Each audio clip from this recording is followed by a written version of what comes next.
thought I'd do a little garden video. So I would definitely like to get more of the hemp stuff.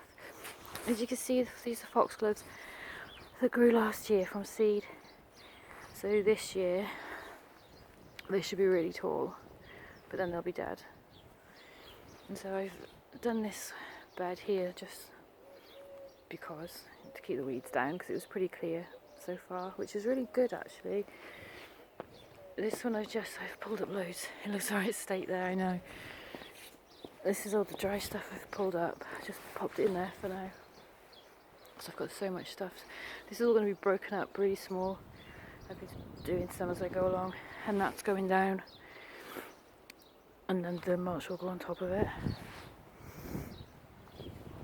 But this is, I didn't do this one because it's covering itself pretty well. We've got all the forget-me-nots, which are dead easy to pull up, so I'm just happy to let them spread. And then again, foxgloves. But the leaves form a kind of mulching, insulating skirt of their own. So we've actually got loads of foxgloves, so they should start springing into action.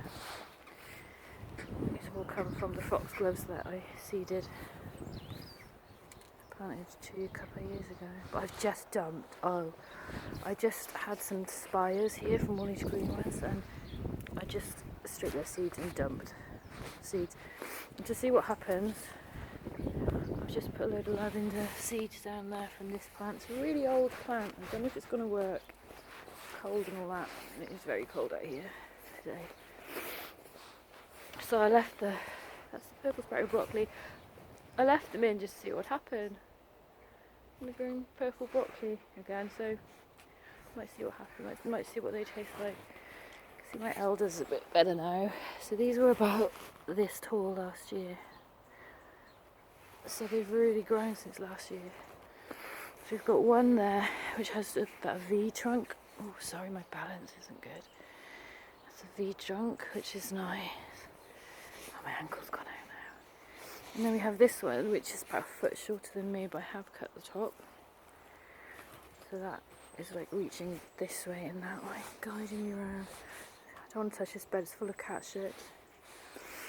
The grass along the wall there is being left because it will grow up and help support the oxeye daisies as they grow. It's very damp, that patch of wall. So there must be moisture gathering there, which makes sense.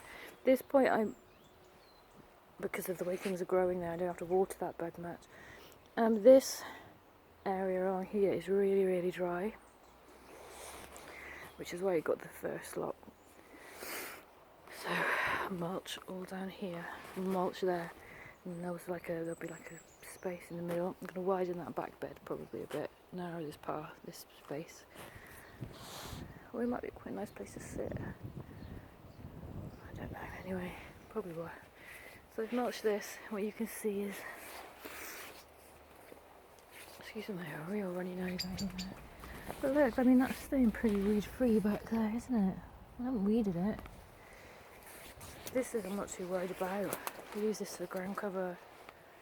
It's that pink flower and it comes up so easily within sheets. Cats would be scrapping about in it, dirty bastards. Some of my daffodils. I don't have many. They went right in my little path. But that's nice. Oh, I've scattered a load of these, which do some now because they're really good for ground coverage to stop weeds. And then you can use them afterwards. So I like these. That lavender mist thing there. This, it's pretty, but doesn't squeak right now. It's pretty, but it's very big, and I've got a lot of big things coming in this year. Look at the state of it. Look at it. I need to make it look nice. Start on the front this year as well. I'll grind these up too. Grind, chop and drop. I'll just grind and drop. And then they'll go under mulch. This is all flat leaf parsley. That grass will come up at some point. A little thyme bush. And then we've got some curly parsley and sage, which has lasted obviously all winter so far, which has surprised me. And then we've got delphiniums, which look a lot like curly parsley.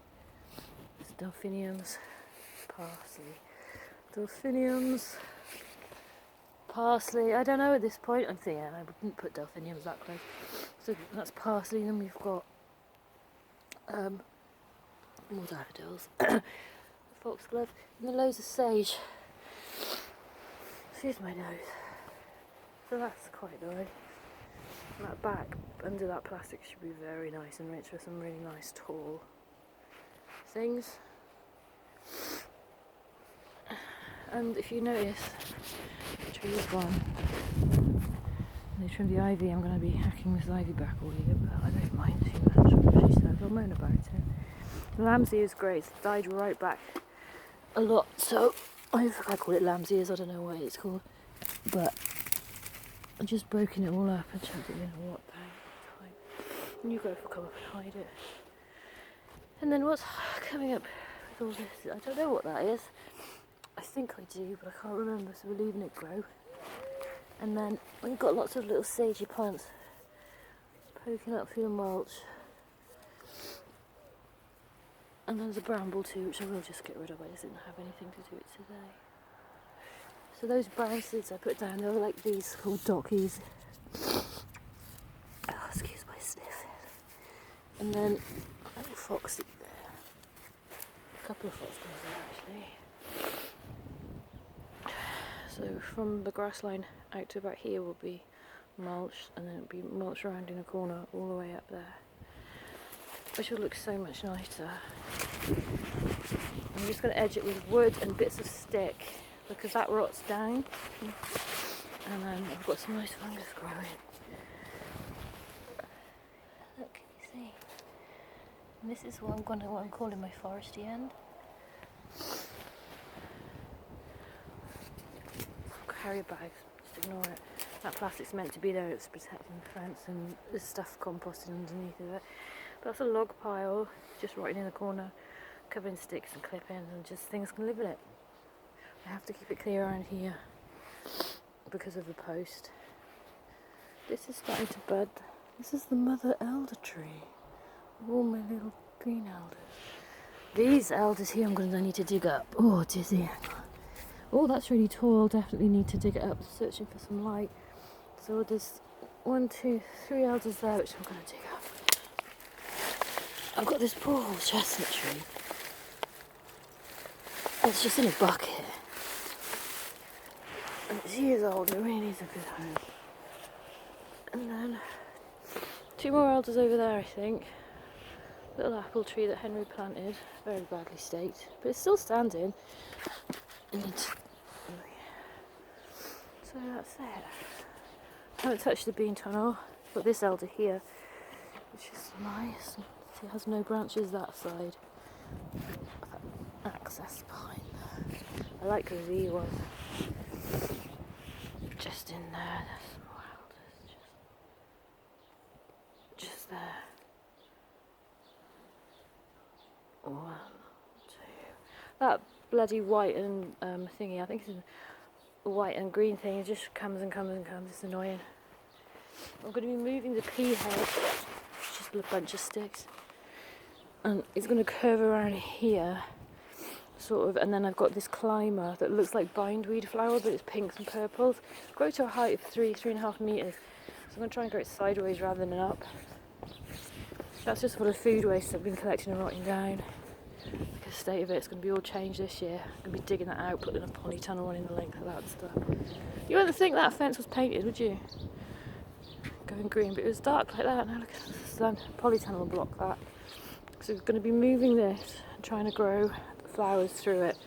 So that's going to go up here. I'm going to collect the moss off the path as well to go down that end and try and get it growing down there. The birds pick it off just off the roof, and it's a shame to just let it die. Apparently there's something important about moss, but I can't remember what. There's chunks of ice, look. It's nearly 10 minutes. And then the pea hedge is going to kind of come around like here, I hope. And then we're going to have the spuds are not going to be there this year. We're going to have beans all up here for a really, really good bean tunnel. Yeah. But yeah, I like that stuff. It's gonna look nice once it's all done, isn't it?